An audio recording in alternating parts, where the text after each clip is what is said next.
What is up, everybody? Welcome back to the Twin Sons Podcast, episode 50. I'm your host. I'm Shane, and we got I'm Ryan. Oh, I'm Hetch. these are Mikey and Josh takeovers. Oh right, I'm Mikey. Yeah, today. that's Mikey. This is Josh. Say Here. hi, Josh. We messed it up. Okay, start over.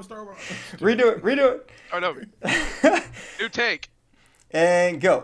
For those of you who don't know, this is the Casuals of Runeterra. They are probably one of my favorite podcasts. They're way cooler than we are.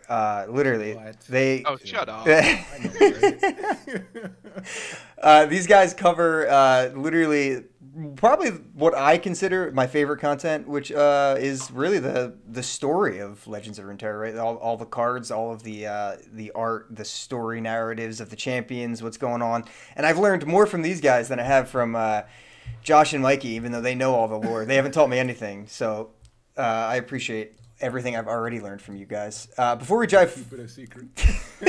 they don't tell me anything. They're just like, dude, read the little words on the bottom of the card. That'll tell you. Yeah. Yeah, they just give you the reading material, and there you go. Hey, I'm waiting. I am waiting for him to let me borrow the encyclopedia, dude. He's got the whole encyclopedia. What is it? The Regions of Runeterra or whatever it That's what is? it was called. I don't have it. Yeah, I don't you have got that either. No, I wish I had that. It's beautiful, Like- man.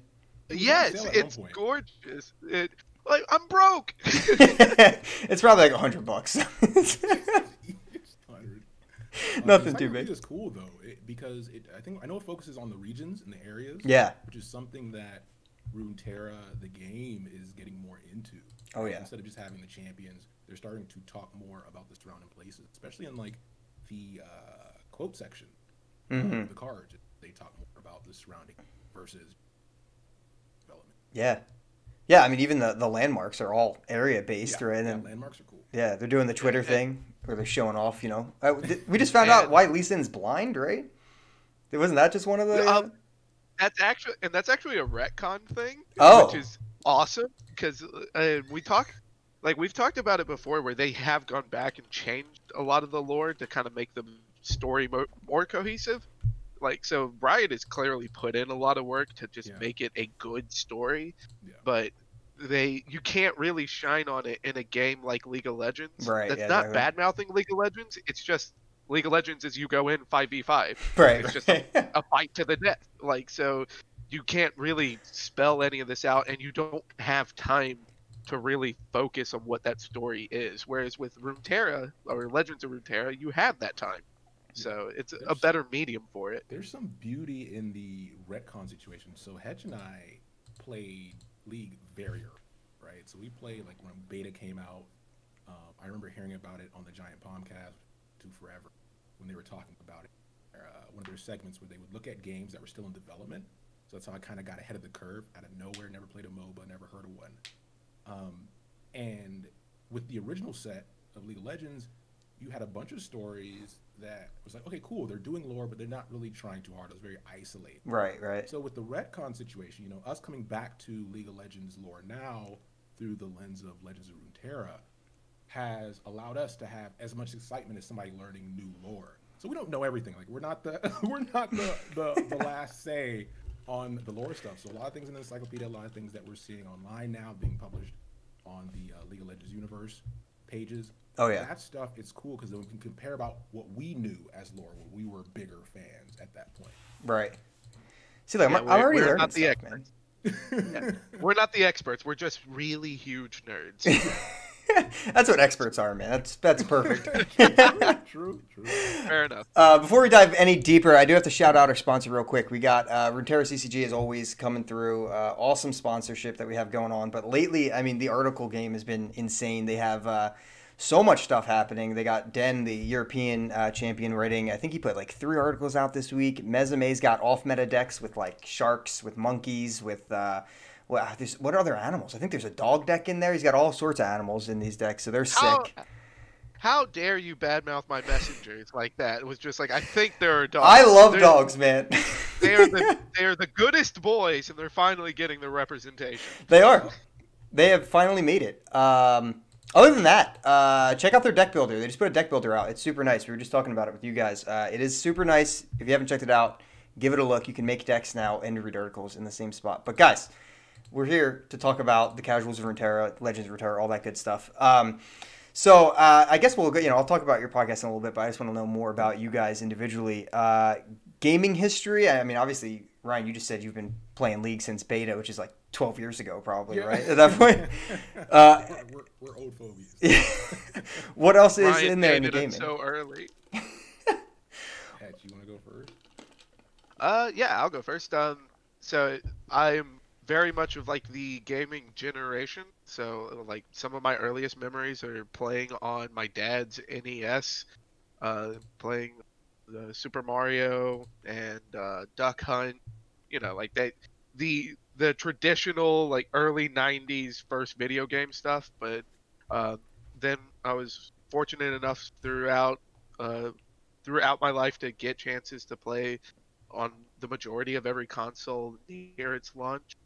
Not necessarily own one, but I would have the friends that were close enough bike ride away, and it's like I'm going to their house today.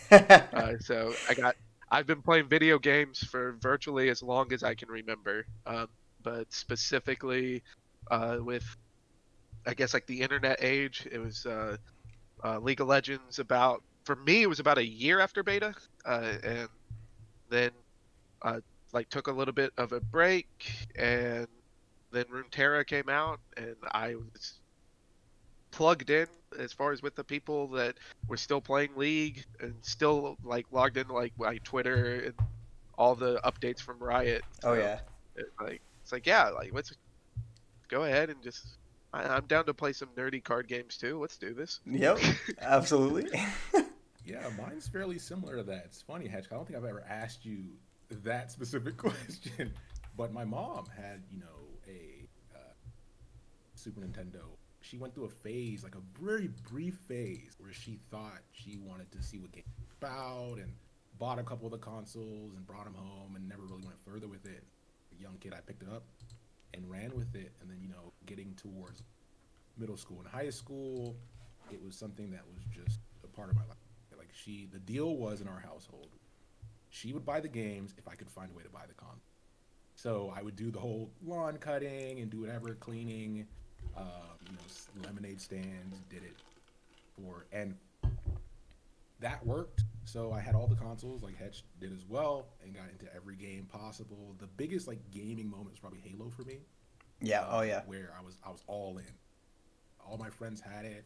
Did the whole LAN party situation, and that was until my first big RPG game, World of Warcraft, which likened to get me into Magic on the card game side, big card game.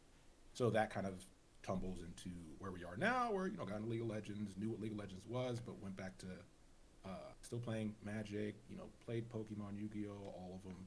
And then when Hearthstone came out, that was huge for digital card games. Oh yeah, changed the game. It kind of got me back into it as a working adult, and having less time to do things got me back into that world. So Legends of Runeterra came out. I was skeptical because at that point everybody tried.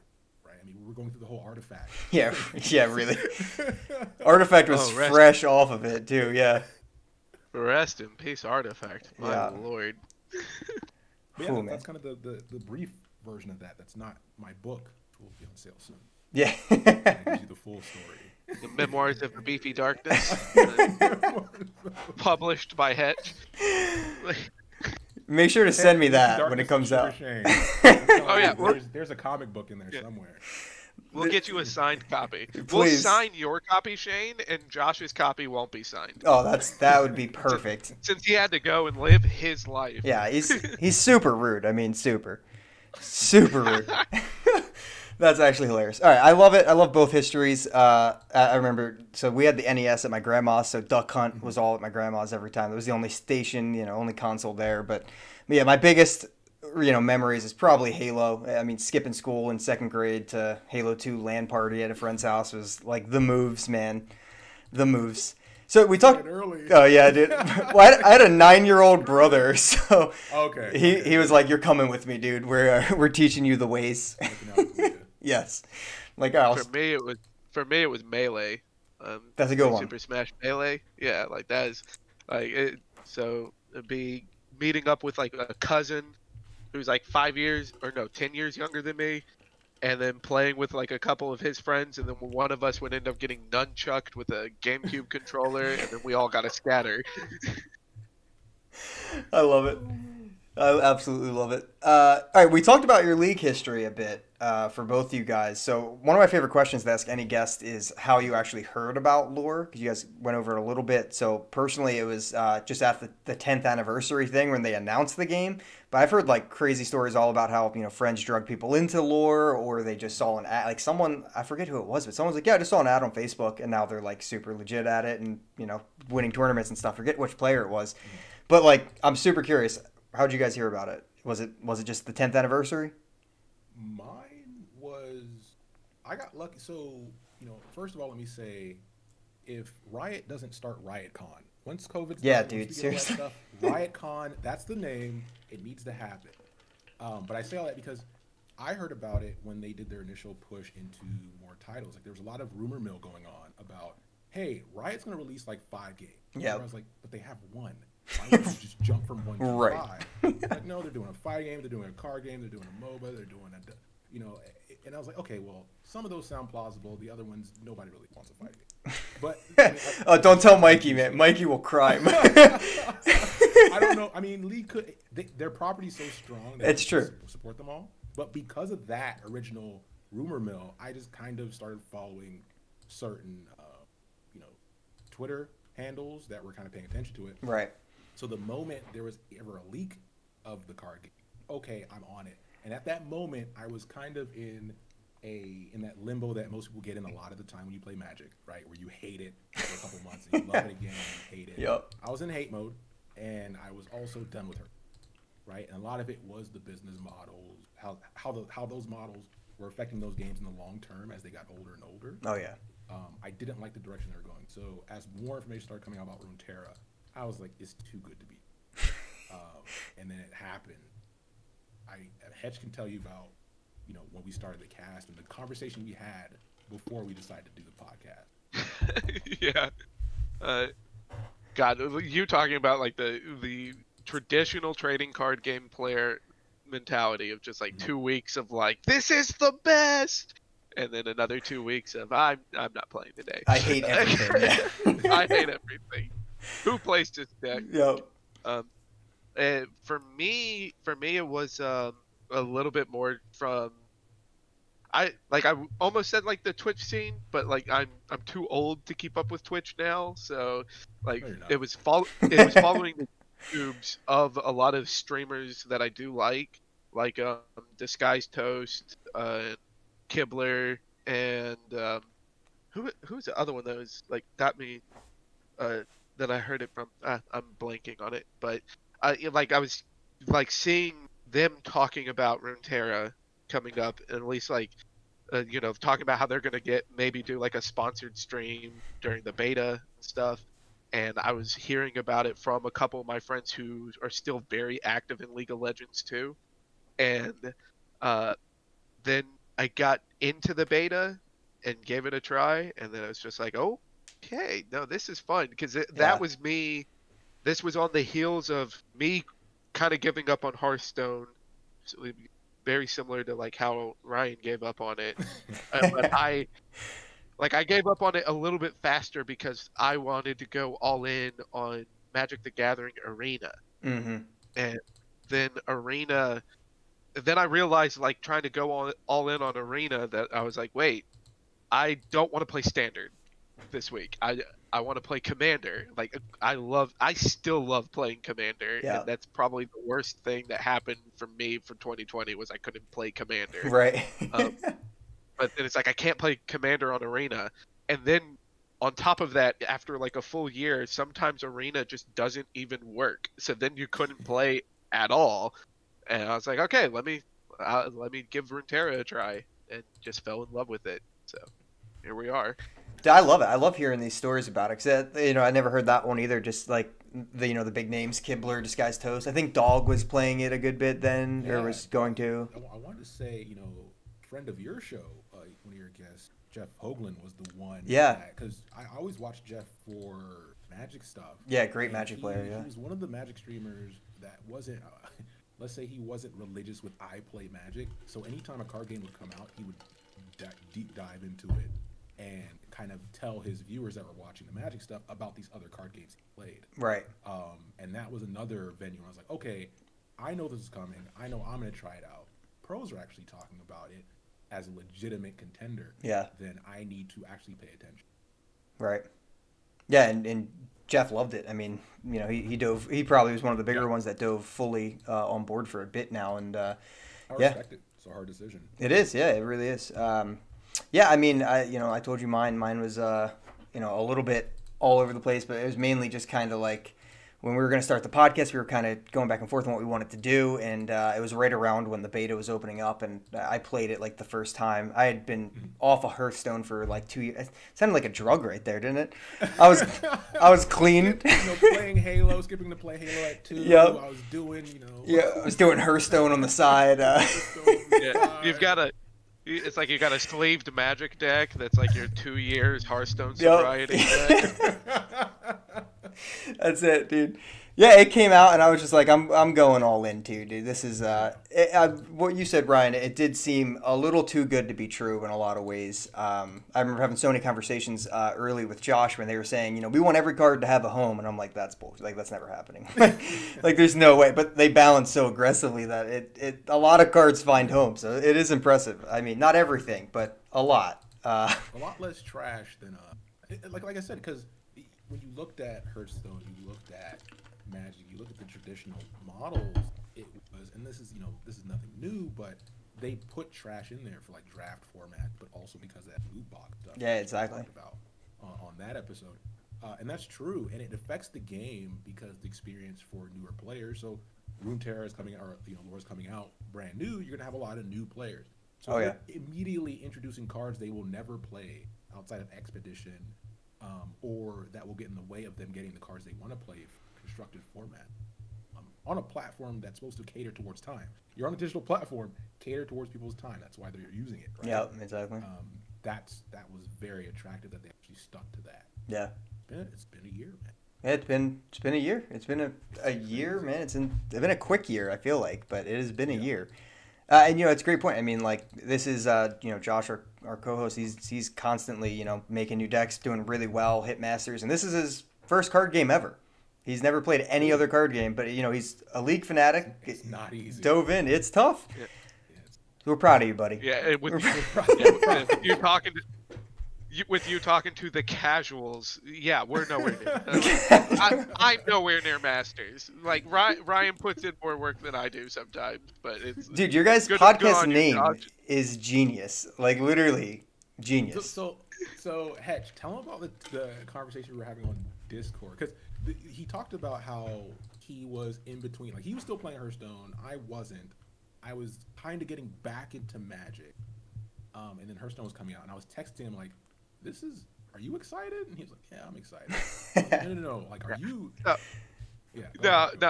Like, okay, because it wasn't. I honestly wasn't like fully excited at first. Like, full transparency, I was kind of like on the fence because there was definitely a little bit of my time when I was playing League where I was the toxic League player, and I had to fix that a bit. We got one of those. We got one of those. And it's like, okay, I don't want to do that again. I did not like who I was, and right. So I wasn't fully excited. But then, like, there was a little bit of just like the curiosity, that wanting, like the desire to play a new card game, and then Ryan's hitting me up with like, dude, are you excited for Runeterra? And I was like, I don't know. And then he's like, kind of showing me, little clips and stuff from like streams from the beta and everything. And then it's like, this man gonna make me start playing again. And, how much is this gonna cost me? Yeah, and then it was like, okay, I think it was like I got to watch like a video with like specifically the beta version of Lux, which if no one remembers the beta version of Lux, it was terrible. Yeah. Like, Lux was bad because like the the final spark that she got costed 6 mana. It was the 6 mana slow speed spell, but like I'm watching this and I'm just like, this is the best thing I've ever seen in my life. And I was like, oh, and Lux was my favorite champion in League of Legends. Yeah. And I'm like, okay, yeah, I've got to do this. I'm going in. I'm diving in. So then it was like, he's like, Ryan is just messaging me like, hey, are you excited? And I'm like, I don't know. And then like a day later, he's just getting a message from me, and I'm just like, Lux Babu is the best. And then he's just like, oh my god. And then we just kind of just kept running from there. Like it was like day after day. I was saying, are we gonna do it? So a little background. So Hetch and I go way back, right? Like we've almost been friends for like a decade at this point. A little over a decade, actually. Yeah. So one of my good friends is actually married to his sister. Oh, okay. To that point, so we're very entangled. Like family, guys. Yeah. But the thing is, so I've been doing podcasts for a while now. Probably like 6 or 7 years now. Oh wow. And originally, it was like a general topics podcast. We still do it with him, and then I did a Overwatch League. Oh, nice. Actually, shout out to Blevins. I know Blevins from Overwatch days, like early Overwatch, first 2 years. Nice. He's got what, High Noon, right? High Noon podcast. Yeah, High Noon with Deathloop. Yeah. And we actually did like the fantasy together, where all the podcasts kind of did the Overwatch fantasy. Oh, that's sick. We did a team, like a group cast with all the podcasters talking about in between seasons. It was fun. I mean, he makes great content. He's an OG, man. He knows how. He's been podcasting for a long time. Yeah. But all that being said, was at that point I was still doing the Bird Watchers, that podcast. I was doing the one with my friend, and then this was coming out, and I was kind of getting away from the Overwatch podcast stuff. Right. And I was like, Hetch knew, because Hetch listens to our stuff. And I was like, am I about to leave this podcast and start one with you? Because that's not solving any problem.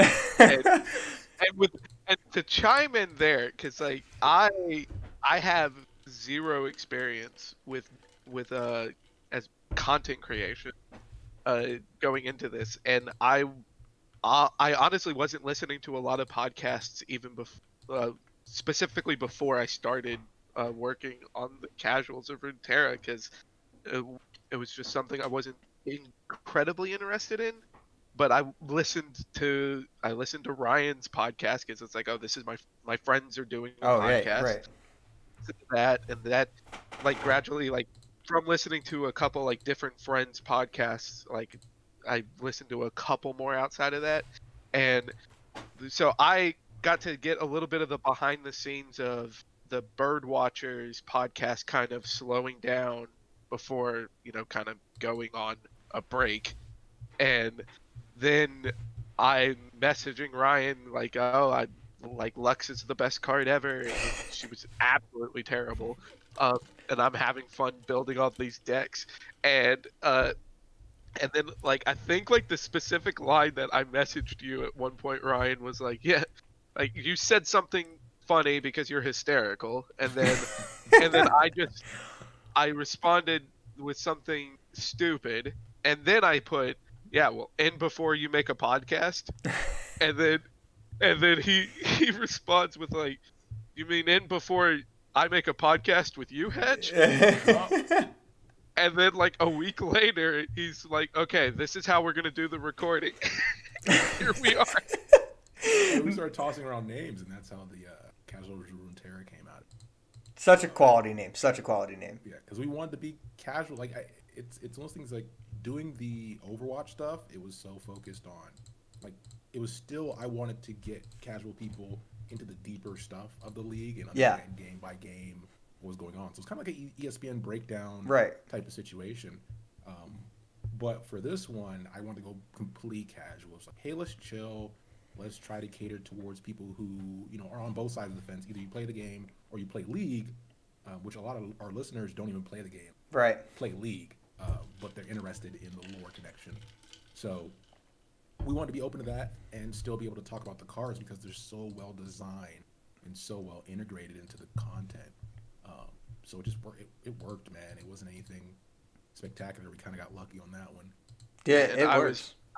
and I was very happy to go with the title Casuals because it's like I don't want to have anyone to have a sense of illusion that I am good at card games. Yeah. Because I've been playing like Pokemon, Magic, and like Hearthstone, dabbled with a bunch of others, and I'm bad at all of them. And it's because I find something stupid and I want to make the stupid work, and I'm not smart enough to make the stupid work. So it's like I'm a casual. I'm a filthy casual. I think that was like one of the exact words I said. Yeah, we were lucky that you guys and Runeterra like existed for the hardcore space, right? So it was a space that we didn't have to feel, because that's the thing about podcasting in general is usually when you jump into any genre, anything, there's a community there, right? Yeah. So it's not like, oh, we're all battling. It's like, rising tide raises all ships type approach. Yeah, exactly. Where you get enough coverage so that people are coming into it, because we all want more people to play the game. Yeah, right, exactly. Right? Regardless of what angle they come to it from. So we were like, I sent him your stuff, the Twin Sun stuff. I sent him Runeterra. I sent him a bunch of things of who was already in this space, so that we weren't really stepping on toes, but also we knew what was available and just kind of covered it, right? So we're like, okay, cool. We don't have to worry about that. They have a place they can go for that. Yeah. Yeah, I love that, man. I love the idea of the space, because it's like, listen, like there are so many, grassroots tournaments that we don't spend any time on, because Runeterra has that locked. They are covering that stuff way better than we're going to cover it. So we're not going to bother trying to cover that. Just like we're not going to bother trying to give you all of the lore of Victor, because I don't know it. Well, now I do. Now I know it, but I didn't before. It's a lot. Dude, it was... God, it's so much. It was a lot. But see, I didn't know that. So, we're trying to find this space, and 100%, rising tide raises all ships for sure. It's, I was really curious, actually, you guys answered the question already, but about your content creation history, just because it's, super interested as why do people start podcasts and anything like that. And I've talked about before, this is the first one I've started. I was on a different one for a Star Wars card game. But I heard you talk to Blevins about that one. Yeah, it was pretty casual. Like I was, on like maybe 10 episodes or something. I was like the super casual, like, and they became, they were going to regionals and tournaments and stuff. And there was most episodes like breakdowns of this, and I would just be like, I'll just sit here for a couple minutes because I don't know what I just want to make the stupid work. I was like that, So, but now I'm the try hard of our group. Props to how you guys are doing your content too, as well, because you guys are more active than we are, but you guys have it split up very well. Where you have your episodes where you're interviewing, you have your episodes where you kind of just powwowing with you and your buddies. Right. You're now posting the videos with like specific content, like okay, I'm playing this format. There's a couple decks I like. It's your flow is great, and especially for you being like your first one, right, shot at it, dude. Keep it up. Hey, appreciate it, man. There's nowhere but up. Yeah, I mean, please keep it up, because I need your thoughts when I'm just I'm like, trying please. to like I need that. All right, otherwise I'm a complete idiot. You're saving me from myself. Hey, we get smarter people on to talk about things. That's what we try to do. We know when we're supposed to just listen. That's what. Great job on the guests too. Like you guys started swinging out, like you just bat out the gate. You get Umbridge, you get on Jeff. Like, dude, we're just annoying enough. I think that's the thing. I'll pester people and be like, hey, it works. It's cool. Sorry. No, yeah, it turns out that people want to talk about what they make, just like you guys, right? Like you want to talk about what you guys are making, and it's you can just see it, the passion come through, right? When you're talking about it. Same thing when Sean designed that set. He came on and he was like, "This is what I've made," and we're all like, so giddy to receive it. Yeah. So it was just cool to be part of that, It's cool, and it's cool that they're engaged, right? That was one thing with doing, and Blevins can tell you about this. That was one thing with doing the Blizzard stuff for Overwatch, was that it's a lot more difficult, right? And you're looking at giant company, right? It's a giant company, yeah, right? It's not a small fish in the pond by any stakes.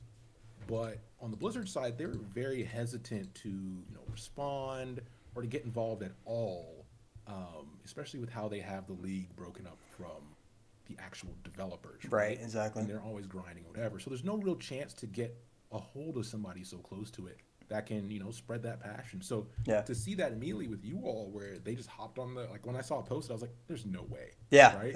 And same.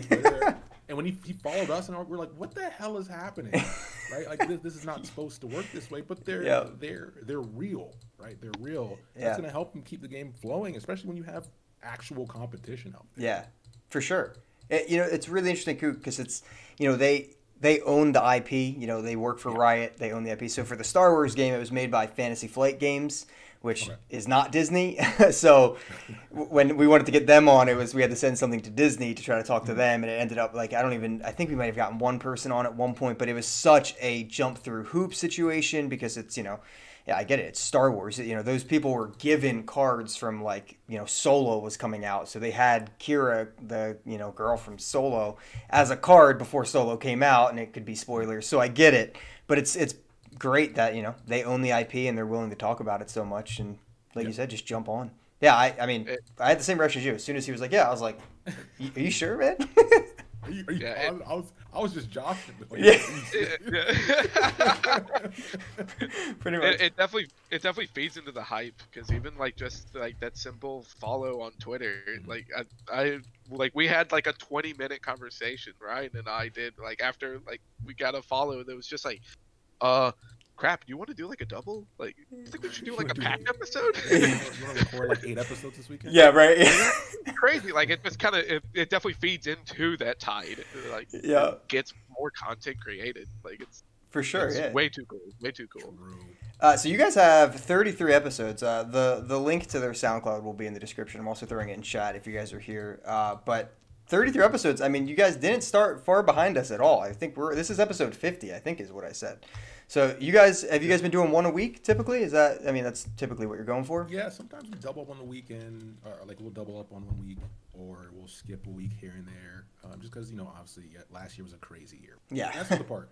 Runeterra coming out, and then that year being what it was, and then still having success. So that's another level of accomplishment for them.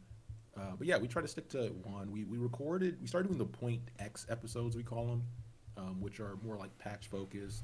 Because if you do listen to like our earlier episodes, we tried to do like 2 champions. We talked about the decks we were playing. We talked about news that was coming out, and then at the end we talked about how news was how we thought it was a lot, right? And it got away from what we were trying to focus on. So we just chopped it up and said, hey, there's content here that still fits our model. So let's not get rid of it completely, but find a place for it that can allow us as people to have a decent schedule, but also provide enough content to keep it going. Yeah, for sure. Because you guys, like, that's the one thing about Blevins, man. When something comes out, he immediately gets started. Right? Oh yeah.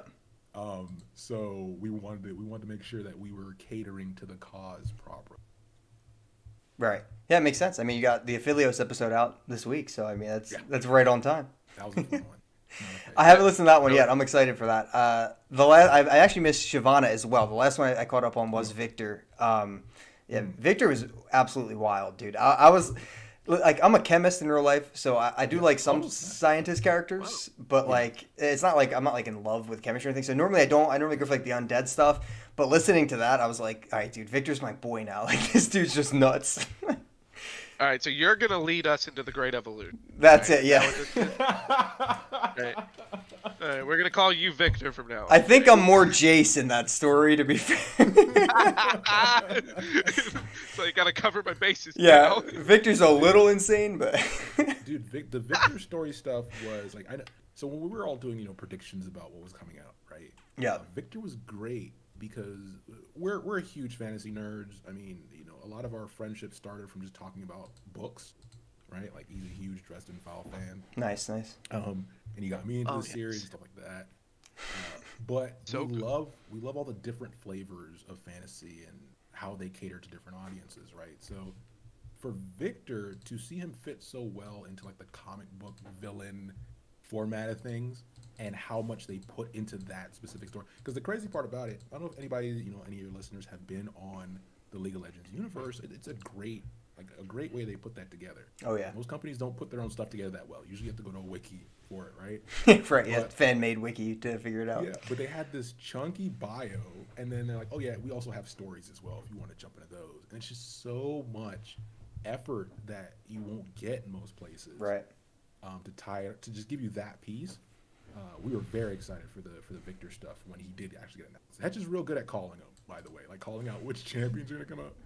He has a sixth sense for it. Like if you're gonna bring it up like right now, like we're gonna jinx it, all right? Like my old like baseball like superstitions are striking. Knock on wood. Yeah, but So who's next? like I've definitely been having. I've James. definitely been having Yeah. fun. No, next is definitely gonna. I think like the next big drop is definitely gonna be a moon. I'm Okay. calling. I like that. I like that.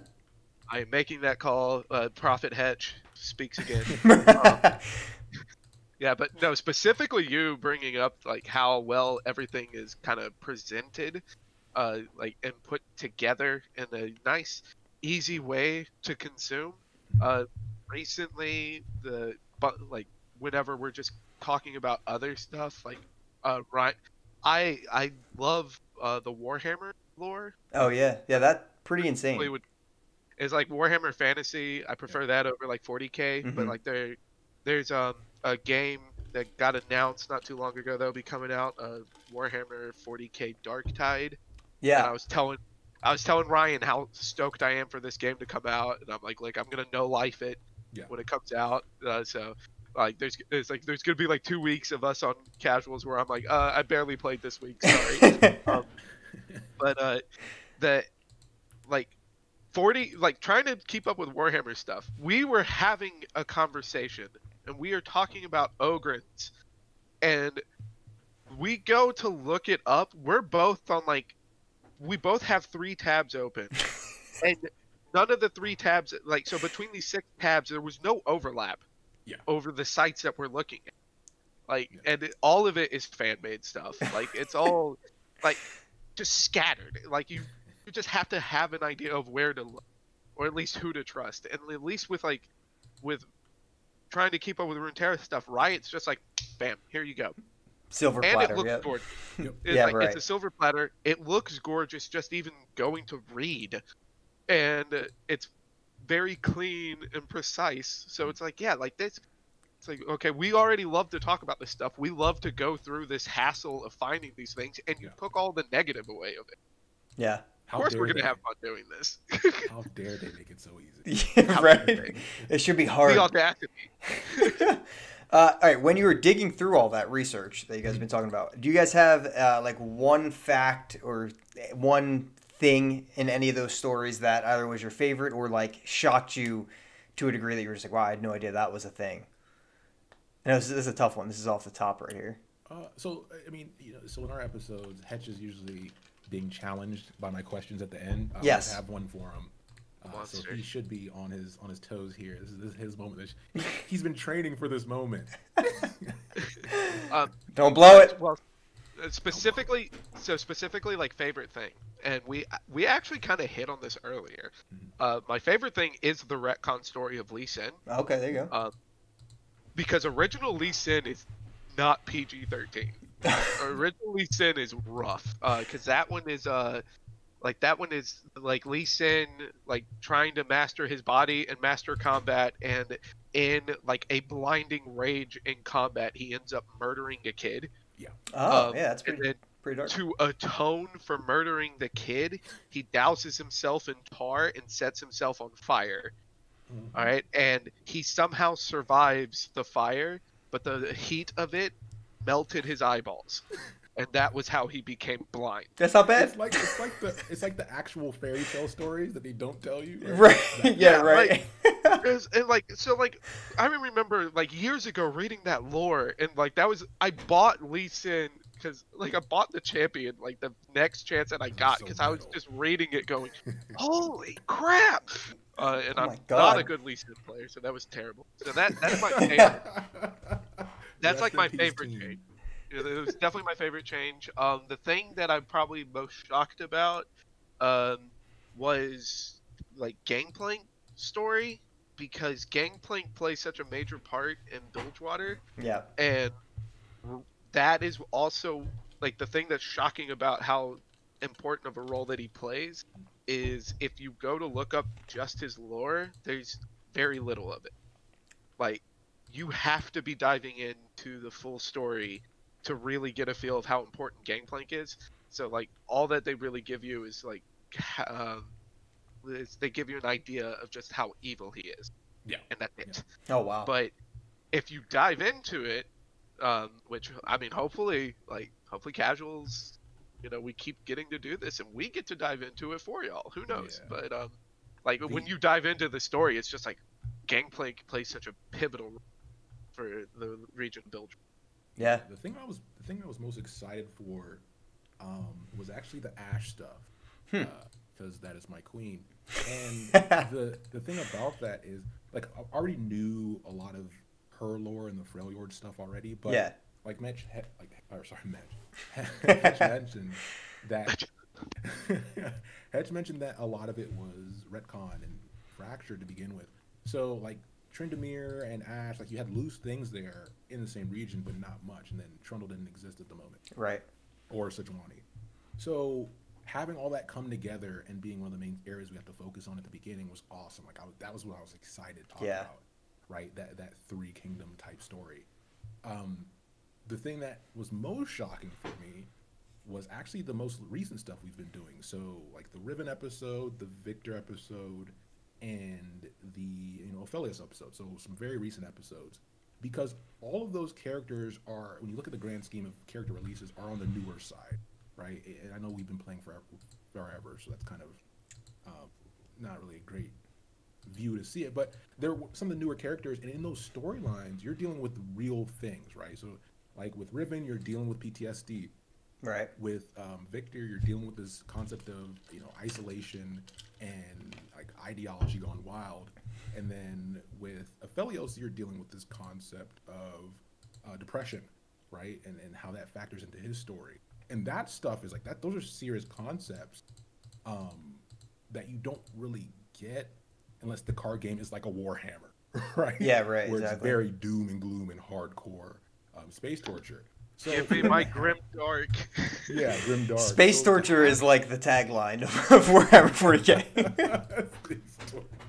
So to have that, and then also have the what I like to call graphic sugar, right, of like a Overwatch, where you have the bubbly colors and the great palettes, and it's still likable, but there's real things there that are not beating you over the head with how grim and real they are. Especially, like I said, in a grim, real year that game came out. So yeah, for sure. That was the part that I was like, okay, they're really firing on all cylinders. Props to the writers, because that's important. Yeah, for sure. I'm super excited to check out the Aphelios episode personally, just because, I just saw a Reddit post on the temple. You can see all of the weapons and the beasts that they're from, and I'm just like, the lore there is so deep. Yeah. Looking at a 200-year meme, it's pretty good. It's intense, man. So he's obviously a hot topic at the moment in the game, but his lore. If you just ignore what he does for a second, his lore is insane, man. See, I didn't even the sister thing that was just explained to me by Josh a little bit ago, and that's where Gifts from Beyond is from. And I was like, oh, gee, I didn't even know that's part of his character. So he's deep. He's got a lot going on. Yeah. What do you think about the card? You haven't talked about any cards. Yeah, about Aphelios as a card. Man, this is the hot topic of the day. A bunch of Twitter fights and things about Aphelios. How good is he? Yeah, he's pretty dang good. Yeah, I know they're already. Ruben was talking about live design lead talking about bringing the Boxtopus to a when summoned instead of when played, so you don't get a 3/4 from Crescendo. Yeah. That's a good change, definitely. I don't know if they're going to get more changes. One that my Discord seems to want the most is making so that the weapon itself doesn't count as one of two cards to phase the next one, because it slows down the cycling power of Aphelios. But I'm having a blast with them personally. So, I'm a little nervous about the seasonal tournament being Aphelios in every single lineup. But he's fun, man. I don't know. I'm enjoying him. It's Hedge mentions it on the cast where he's a text heavy card. Yeah, he is. But I was watching one of Jeff's stream, and he explained it well, where it's the way they spread out cards, right? So like Aphelios, his flip ability, all the weapons, even when he's in spell form, like they're all balanced in a way that it never feels too overwhelming, even though it is a good card you want to deal with. Even his stat line, right, is very even. Right, like a 3/3 for 3. Right, exactly. So, yeah, that stat line held people to think that he wasn't good. Like when he first got revealed, people were like, "Oh, he's a 3/3 for 3." I'm like Zoe's a 1/1 for 1, man, but she's amazing. If you just look at 3/3 for 3, then yeah, it's not that good. But then you realize that there's a whole manual that comes with the rest of it. He does. Yeah, he does. And Like that, I didn't even have to read what he did. I just saw the manual and went, "Oh, okay, this card's gonna be good." Yeah. But the yeah. like I will say that even though a lot of people have like a lot of changes they want to do, he's nowhere near as broken as like Philios was launched to League of Legends. Like I've heard not, that. We're not hitting that 200-year meme in Runeterra, and I think Riot, like, hats off to them for dodging that bullet, at least like for what, the 5th time. Like, shoot me 4 times, shame on you. But if I catch that 5th one, shame on me. Like, I don't know. We're okay this time. I imagine an email from the producers that just says subject line 200 years with nobody. Like nobody to the email. And somebody gets that on the Legends Runeterra team. They're like, oh yeah, okay. We know what to do. We've been training. Make all of his weapons slow spell. Yes, please. Please. Oh man, dude, he's definitely a hot topic. We've been covering him a bit. I actually wrote an article about Forward Brews for him. I kind of do that a lot when there's a new champion that I kind of become obsessed with. Did it for Riven, did it for Nocturne. I'll be like, all right, I'll just make like 4 entry decks just to start. And I'm like, dude, like I was wrong with Nocturne. Like Nocturne, I was like, oh, he's really flexible. He's got a lot of spots he can go. Realistically, he doesn't. Riven kind of does now. She's actually pretty solid, but my gosh, I could have put 12 decks for Aphelios on that list. I mean, he can go anywhere. Yeah. He's disgusting. No, especially that buff to Riven is definitely like, okay, now she's flexible. Like, yeah, that has helped a lot. One of my favorite things about the Aphelios release, that patch in general, was the Lab of Legends for sure. That lab was incredible. But the fact that you could just dive right in and play Aphelios in the lab right away was so helpful, because I was like, all right, I've read what he does 7 times. I think I understand how it works, right? And then when you play Aphelios, you're like, oh, there's a lot here that I have to get down. And that lab was just like, all right, everyone, not only did they give you a free Aphelios for signing on for day 1, but they're also like, here, you can try him for free in this lab and see how it goes. Dude, they're so good at it. They are. They get it. It's one of those things where, listen, we're dealing with a corporation. We get it, right? But for them to already be big and know that they don't have to gouge their customers. Because you think about it, you remember, so when MOBAs came out, right? We had obviously you had Dota, but then like League blew up, and Dota was kind of going back and forth, and then you had, what was that other MOBA that came out, Hedge, right after? Heroes of New Earth. Heroes of New Earth, and then you had HOTS come out. HOTS, yeah, right? Heroes of the Storm. And then, so you had all these MOBAs coming out. Smite got released. And if you were on the later end of that, it was hard for you to get in there, right? Heroes of the Storm was actually very solid. Took a lot of pieces from a lot of different places. Yeah. Just never caught on. So for them to be literally the last digital card game to get made in the past year of any significance, after you had like 7 attempts from other people, right? And then Magic still exists. To be able to have a thriving, because they're not really pulling a lot of players from League. If you notice, a lot of League players still haven't come over. These are just card players who are used to card games. So for them to keep that and keep growing at a steady pace in this environment, you have to be doing something right? Where people have all these bad experiences, where they're taking all that baggage from those relationships and bringing it into this new one. So, yeah, props to them. I mean, I hope they just keep it up. Don't let us down, coach. Keep it up. Yeah, like they may not be pulling League players, but like it is impressive to be basically the last people on the boat, and they're still pulling in players from other card games. Right. Like they're to be that late and then still have enough of something either new and fresh or well polished enough to pull people that have at this point been playing their game for years. Yeah, right. And still pull in those like older card players. Like that's a good sign, specifically just for a card game. Yeah. I mean, we're going to talk about the future in a second with Shirima. I want to get your guys' opinions and things on that. But I mean, I get this question all the time about how do I think the game's doing? Is it dying because Twitch numbers are down? And I'm just like, man, dude, yeah, it's a year, dude. Like, it's been 1 year, and they've like slammed the doors down with so much content in a year, and they did it from their homes. We're good, guys. And that's such a hard metric to pull with a card game, because Hearthstone blew that metric into the stratosphere. Yeah. And it's like you can't judge the success off of that number anymore, because not even Hearthstone can hit that number anymore. Right. And the numbers they hit now are from Battlegrounds, which isn't even Hearththone, right? Yep. It's TFT, really. But yeah, so I think you'll get, and this kind of goes back to what I yelled at the beginning, which I'll advertise again. We need a Riot Con. we do. We really do need a Riot Con, Because that's the connection of all the properties, right? So yeah.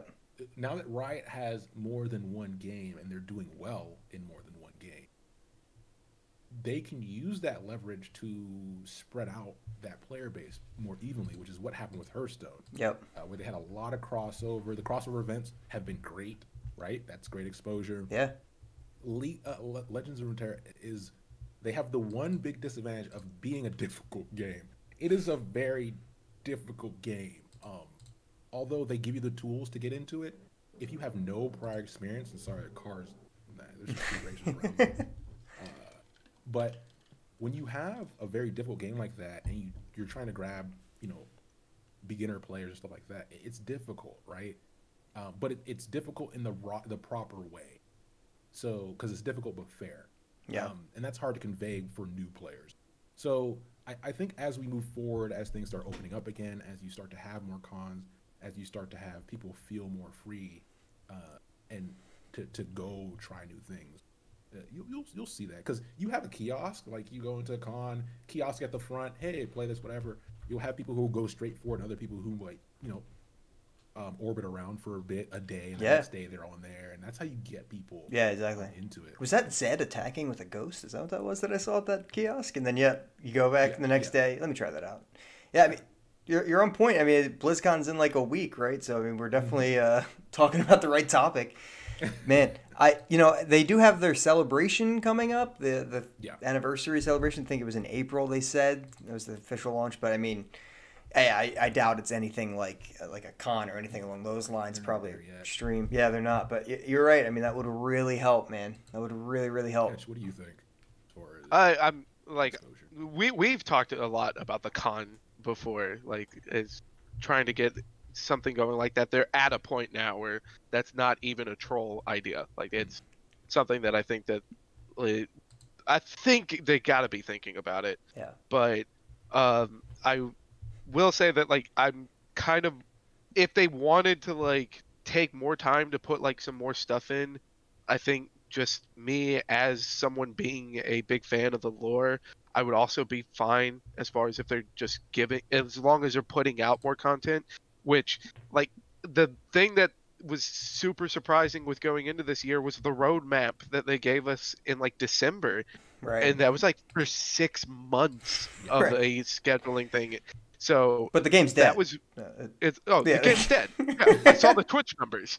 Like, but that was the most exciting thing for me. It's like, okay, not only are they making more content, but like they've got like at that point. This was in December, and I was telling Ryan, it's like February is Aphelios. They're probably already done with Aphelios. Yeah, There's no way that you give this much of a promise to your community without already having a leg up on it. And Riot has always done that. Like, they've like, you can have whatever memes you want or anything, but whenever they're putting out an announcement, they take that serious. Yeah. And they've never done anything to counteract that point. So I would actually say that. Sorry. Go ahead. Yeah.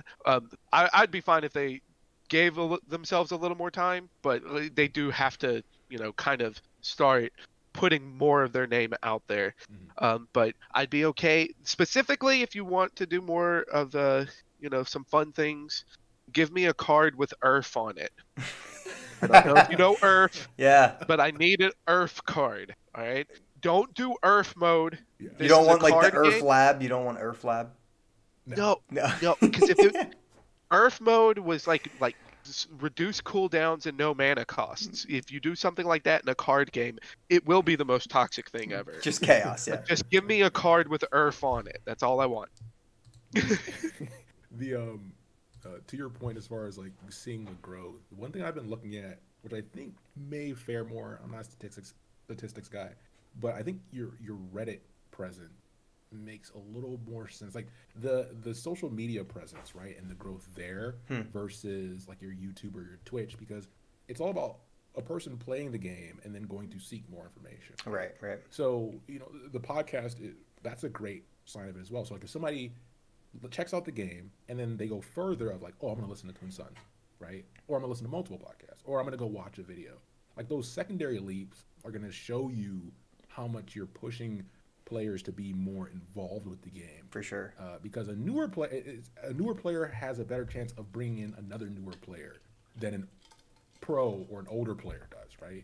Like me going out and getting someone is going to be a lot harder than someone saying, hey, come play this game with me. It's not that bad. I kind of know what I'm doing, so I can show you the ropes, and then we'll get in together. Right. Get deeper and deeper. And that's how you grow that group. And then things like lab are a great idea. The Hedge loves lab. Being a commander player, that fits. It makes sense, right? Yeah. Yeah. Yes. Give me all the stupid things to work with. I want to see if I can make it work. Did you get your 8 emblems? Did you get them? Okay. Well, let's not ask. That's right. All right. Like, See, I don't like lab that much, man. man. Ooh. Ow. Look, did you catch them all, Hedge? You didn't catch them all? Hang on. I gotta go AFK for an hour. I'll be right back. Got to finish my Heimerdinger run.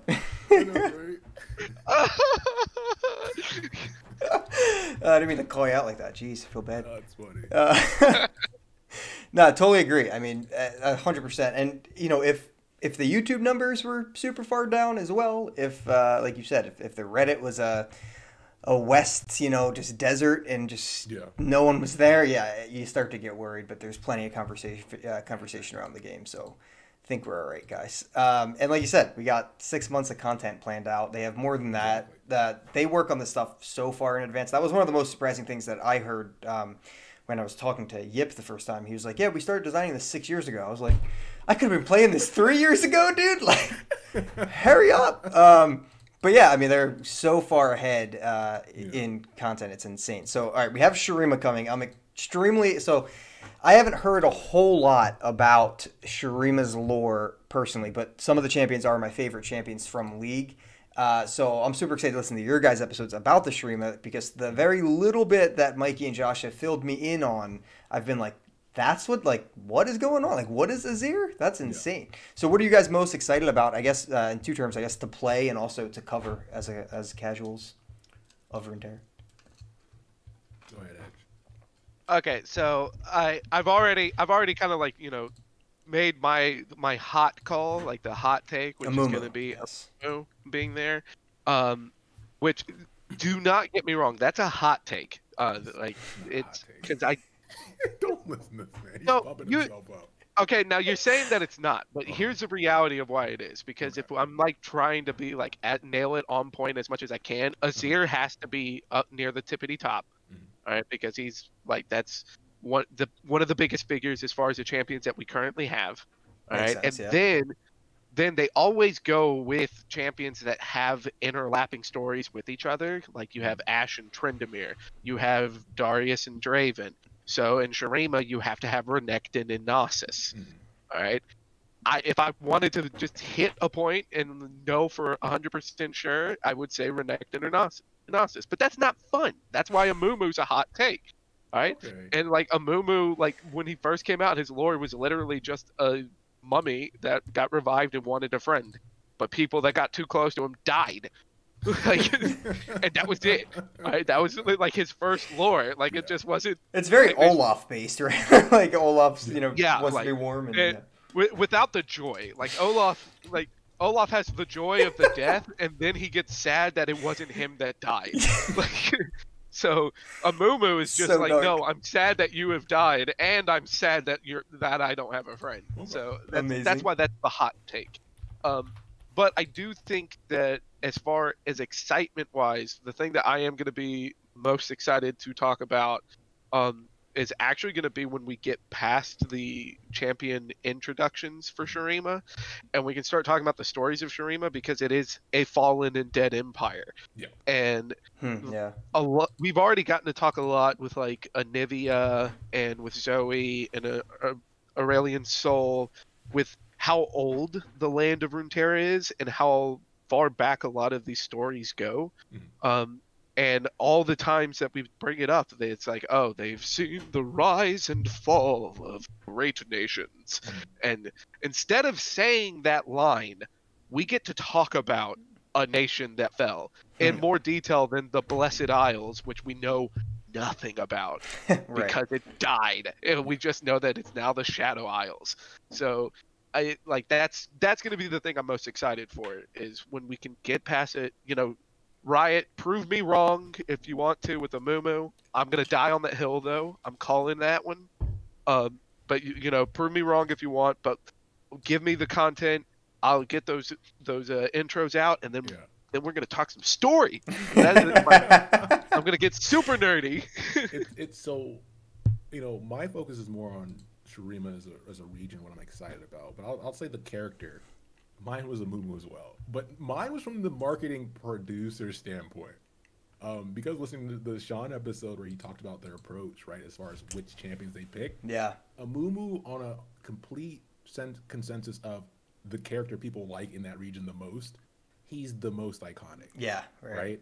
So they're going to have to do him because the producers are going to tell them they have to. Right, yeah. So that's why I said it's a cold take, and I like to piss Hedge off. But the region is what I'm most excited about, because it's one of those places when you look at early regions we had in like the beta, where Freljord was the focus, Demacia was the focus. Like we had focused regions, and Shurima existed but wasn't talked about at all for a very long time. And even when you look at a lot of the characters, so you have like Renekton, was it Talia, Zareth, Zerath, Skarner. Those are technically all newer characters that came out after like 4 years, like 3 or 4 years, right? So a lot of the characters in that region didn't exist in the original game, besides Amumu and Nasus. I mean, even Azir was a big deal when he got released because he was so different. So the fact that we're getting a huge lore chunk on a region that is considered one of the newer ones is hype, right? Because Bilgewater, that's a kind of an established one at the beginning. So to have that one introduced, Targon was mysterious. To a point. But because of how popular Leona and Diana were, a lot of people knew about it. So this is one that's definitely, I think, a blind side, which Hetch once again called this one. I didn't expect it. There you go, Hetch. Hey, I'm excited for stories and a counterpoint as to why I still think Amumu is a hot take. All right, because you're talking about like, you know, marketing and like how it's like, oh, Amumu is a face. All right, my only counterpoint to that is like, yeah, that's why we had a full episode about Akali and the Akali's champion card. Oh, wait. No, Akali isn't in the game. She has a card back from KDA. Not even her actual character. From KDA. But He's not wrong. Yeah. Oh, He's yeah. I'm dying on this hill. I told you this.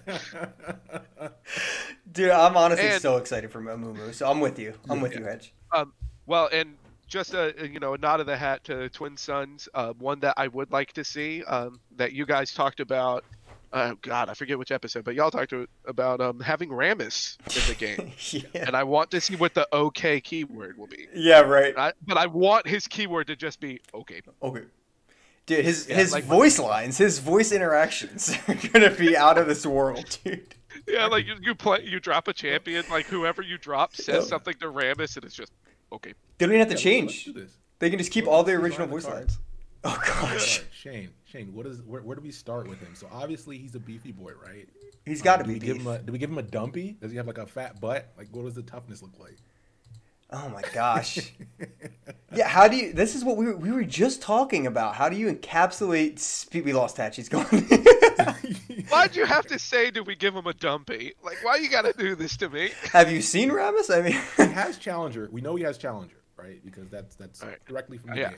So he can taunt people. He's got taunt. 2 things. He's got taunt and he's got speed. Like, how do you take speed and put it in a game? I got this. I've got this. Okay, all right. Because what he's gonna get, all right, is he doesn't have Challenger on base card.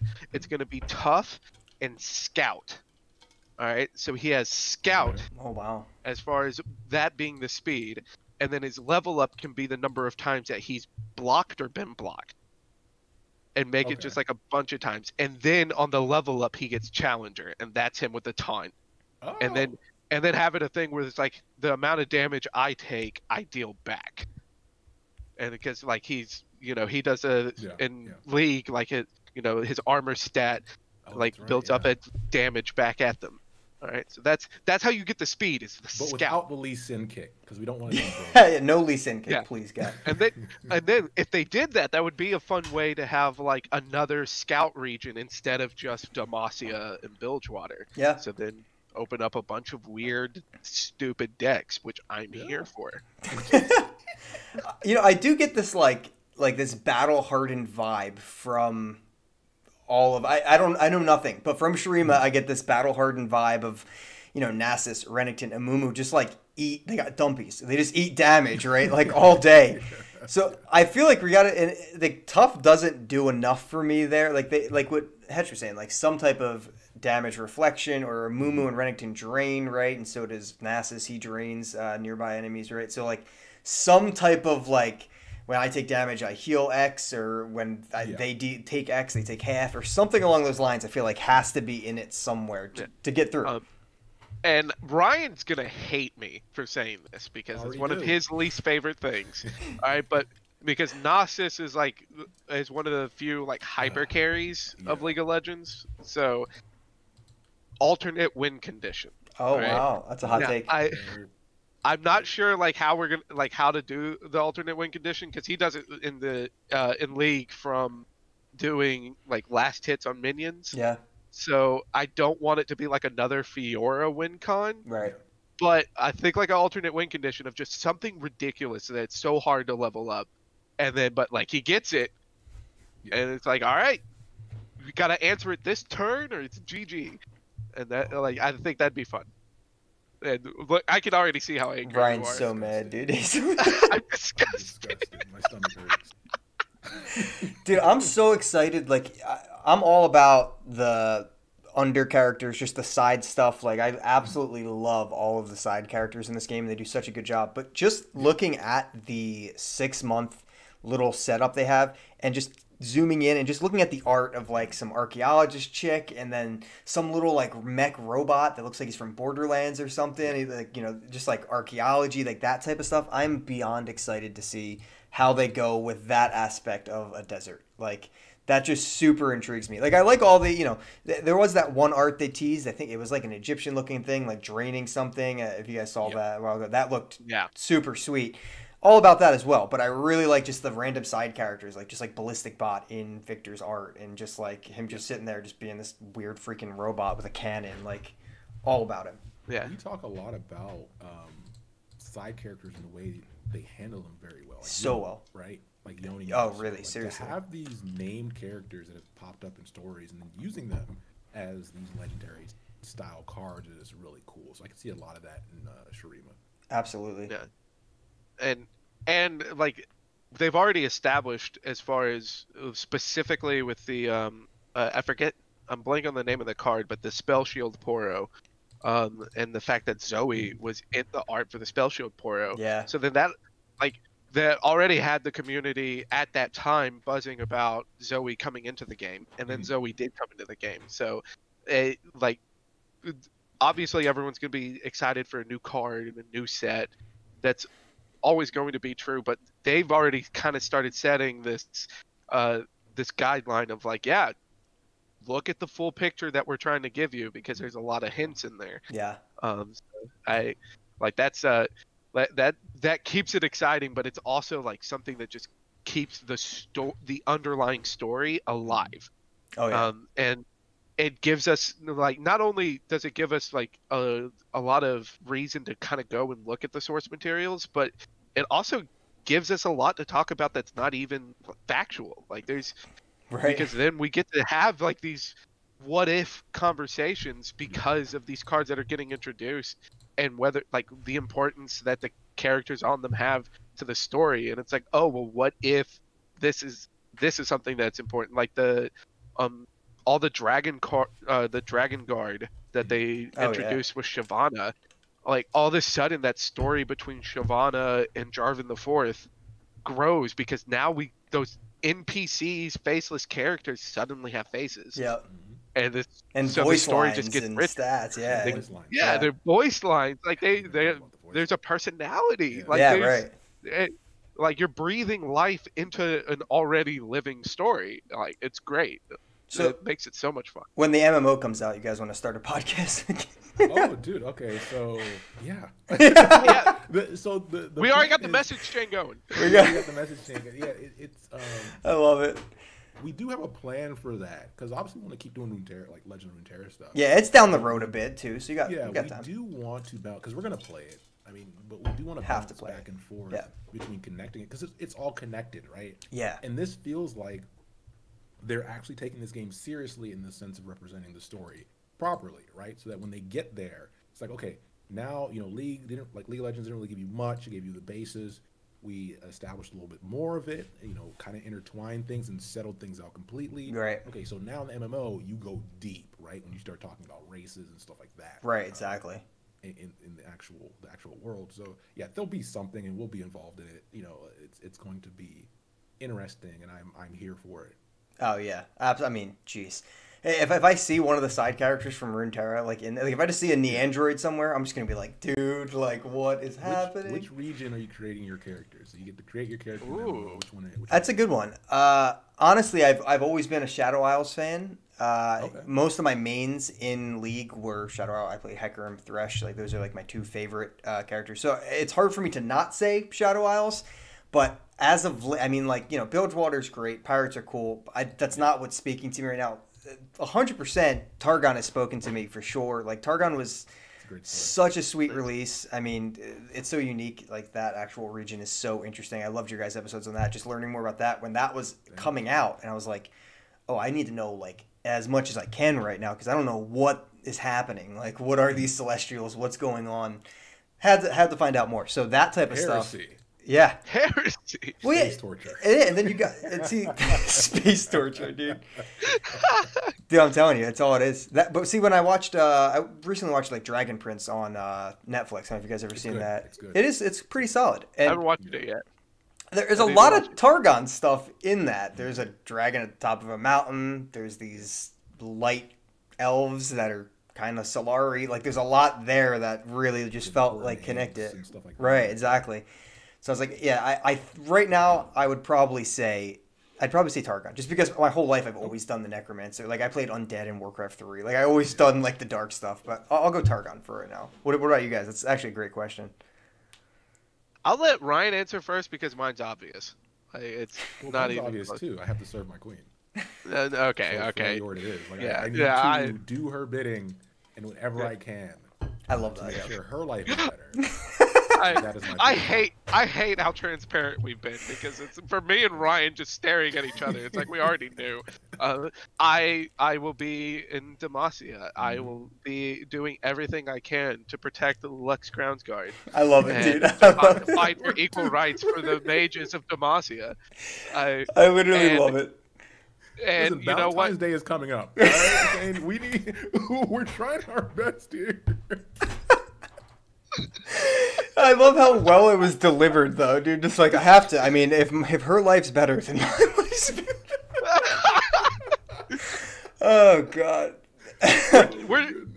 We're officially changing the podcast to the degenerates of Runeterra. I love it, dude. I absolutely love it. Oh my gosh, that's such a good question. I know Mikey's answer. Mikey's 100% Demacia. He's a Garen fanboy. He'll be like, I will be a Grounds Guard. I'll be the best Grounds Guard. He'll be Cythria, pretty much. Essentially, is what he would be. Josh, I don't know if he's still listening, but Josh would probably. He loves the P&Z stuff. Engineer guy. So P&Z's cool. Yeah, he'd probably be the Z portion, I would say. He really likes Echo and stuff. He likes he likes some of those guys. I'd say that. DJ. Yeah, Underground DJ. That's Josh's personality.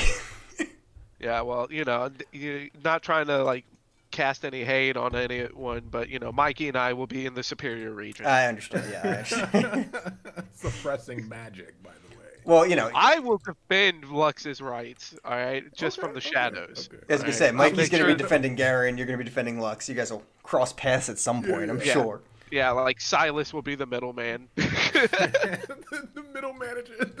Silence.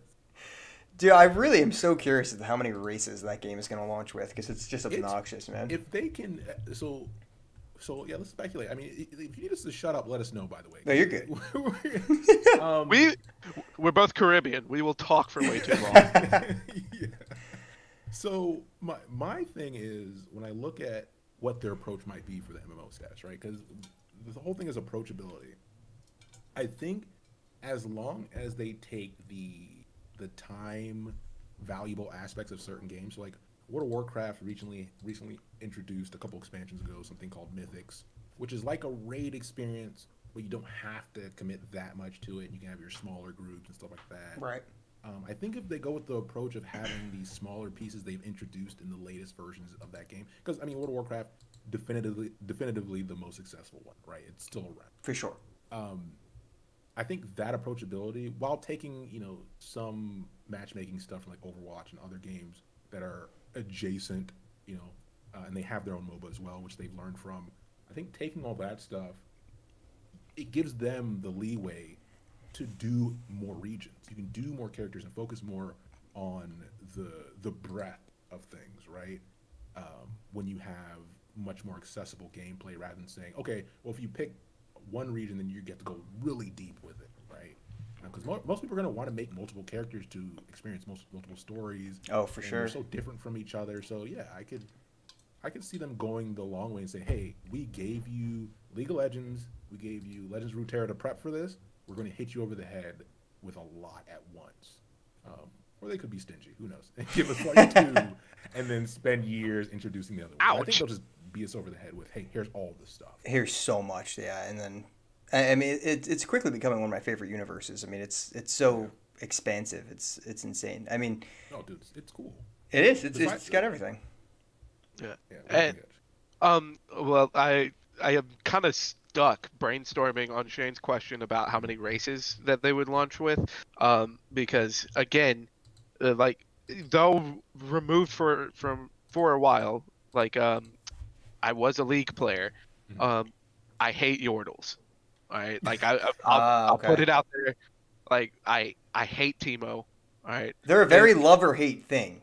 And yes, they're very much a love-or-hate thing. Yes. Like you are a die-hard Yordle fan, or you are a die-hard like Yordle witch hunter. All right, like it's one or the other. But like Yordles are guaranteed to be a race in this, because I mean, like if you're talking about Demacia, like Demacians have such a hate for like anything magical or like anything like that. Like they very much like they just would be like a human only race, but then it's like, okay, well, doing humans only would be boring. All right, so then it's like, okay, like then you think about the characters, it's like, oh well, there's Shyvana, and it's like, oh, but how do you balance like a half dragon? All right, and it's like, okay, what's the only other race that exists? Poppy, a Yordle. All right, and pretty much every region has like a Yordle. Yep. So it's like Yordles are obvious, but like I'm kind of curious if they're going to do like either different races, or if they're just going to kind of do it where like the different regions have stats that are balanced out the way that you would do like a racial passive, and then just keep everyone humans, and then the only special races would be NPCs from characters that you know and love. I don't know. I don't know about that. They have a lot of freedom. They have a lot of freedom. A ton of freedom. That's beneficial and scary. In my opinion, I think we chatted about this a bit on the cast, was that I think as long as they can nail the pricing structure like they have with Legends of Runeterra, people are going to play it. Big question, right? Yeah. People are going to play it, so they just don't mess up that part. Yeah. Get it in people's hands, and then, get it in people's hands, get people hooked to it. Don't be, because you look at, I still play World of Warcraft, right? I get it. I'm being exploited. So the thing, WoW's in such a position of power that you buy the expansions, right? You buy the game, you then pay for a subscription, And then in the game, they have the nerve to ask you to buy cosmetics, and you can also buy like tokens. Like they have every level of marketing in the game because they're in the power position. Yeah. So if they can find the place that, because people, WoW's been around so long that it's a lifestyle for a lot of people. Yeah, right, exactly. So they have that at their advantage. Where I'm not gonna say Stockholm syndrome, but close enough. So if League can figure out where the attractive points of that are, and then apply to those so that they can provide enough content at a speed that doesn't kill their staff but still benefits their customer, then the lore stuff that they can do, like the sky's the limit. Because honestly, when you look at World of Warcraft, when it came to story, they took a while. Like even when they had the MMO, they took a while to put everything together. Right. So, and they had a head start with Warcraft 3. So to have them struggle that long and for them to come in, like League to come in already prepared, like that's just an execution thing. Where it's like the ball is on the tee, hit it out of the park. Yeah, yeah, literally. I have a friend who Josh's little brother actually. He doesn't play Runeterra at all. Massive League fanatic, and he's like, you know who I want to be when it comes out, when the MMO comes out. I just want to be grandfather when I grow up. He just wants to be grandfather Removal, dude. That's all he wants to be. He just wants to be a giant Soraka. And I'm like, you know what, dude? I feel it. Like, I understand why you want to be that, because that guy's dope. Yeah. I would be down for that. I'm also in the camp of like, please, someone smarter than me find a way to make Grandfather Ranu be competitive, so that, because I can't figure it out. I've already specified how dumb I am. I love that character. Dude, I have a deck. I had a deck where I actually played him for way too much time before being like, I need to stop. But it was before his buff. You were my only hope, dude. You were my only hope. It was a Tarek Braum deck, dude, and he popped off. Removal was the best part of the deck, hands down, and he got me from plat to diamond somehow. But he's a spell shield with 8 and overwhelm. I mean, he's gonna do work sometimes, But then you're my hero. Thanks, dude. Nice, man. Dude, he's so cool. You have to play him. I mean, he's the sweetest champ. All right, we got some random questions in the chat I'm going to ask before we close up. We have... can we please discuss Pot of Greed and its influence in the current meta? All right. Thanks for having me. That's my friend Berg. That's a great question, dude. It's a great question. My God. That was one of them. That's a good one. You're a legend, dude. Pot of Greed comes up so often. All right, and then the only other thing, Josh is guessing. He wants to be part of this podcast even though he's working. He's guessing, and this is actually interesting. We can end with this discussion. Kind of like if Rammus would have Scout, that would be another introduction for Scout to be in a different region. Josh is saying Nasus could have Fury. Ooh, Flash! Oh, Fury. Yeah, the dragon, the +1/+1 when he gets a kill. +1/+1 if they kill and survive. Yeah, because then you can low stat him. You can understat him. Yeah. So that your first initial interaction has to be calculated, and the more your initial decision, the better your initial decisions, the more value you start getting out of him. Yeah. And when he flips, he starts getting more and more. So you're earning the booty, right? Like you're earning him getting bigger and tougher and then intimidating, which is how he works in the game. That's actually great, John. That is great. I'm off to the side. I'm pulling up the Shurima champions. Okay, and I'm double checking, making sure they didn't retcon this. All right, because then like this could have a huge lore aspect too. Josh, you got him thinking, buddy. No, that's brilliant. And okay. I got it. Josh is gonna be so happy. Because, like, at least with the Fury aspect, because then lore-wise it would fit. Because, all right, you would have Nasus. He'd come in. He'd have his Fury. That would be him farming the minions and just getting to a huge, overwhelming power. All right. So then that would also introduce Fury into Shurima. All right. It would not be part of the initial block. Whenever you would do like your next little block, the new champion added to Shurima would be Rengar. All right. Rengar would also have Fury. That would be him as far as assassinating people. Mm-hmm.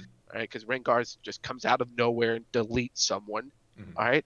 And since you have Rengar in there, That introduces, who is he hunting? He's hunting Kazakhs. Next region after Shurima, the Void. I have spoken. Mic drop. Yeah, I have spoken. Any Star Wars reference is welcome here, so very much appreciated. I do also. We need to point out that Josh didn't say he should have Fury. Josh just said Nessus will have Fury. So I don't know if he knows. Does he know something? No, Josh doesn't know anything, but he's a bold man, but not as bold as that. Josh, this is why like y'all gotta have us again, so you and I can just start having prophet battles back and forth. Prophet battles. Yeah, you can test each other's mental fortitude by invading each other's mind prison. Yes, that's it. I'll start like busting out like tarot cards, and it's just clearly gonna be like one of my commander decks. My God! Start flipping cards over to make my predictions. I hope this prediction's dead on, because to be perfectly honest, the only dead on prediction we've ever made was Mikey, who was barely playing the game at this point. We said, "What's coming in the next patch?" And he randomly was just like, they're going to change Laurent Chevalier. And we just laughed at him. We're like, what are you talking about? And they changed Laurent Chevalier. I was like, what a beast. I was like, what are you saying? How? What a beast. How did you know, dude? That's a full court shot. A full court buzzer beater. I literally was the most insane. I was like, how, dude? So, like, if that exact thing, if, you know, Rengar, Nasus have Fury, and then Kha'Zix comes out, Hetch's big brain for sure. Here. Okay, so I know you said that was the final question, but we have to do this because a joke on our show is 3-mana burst spells, right?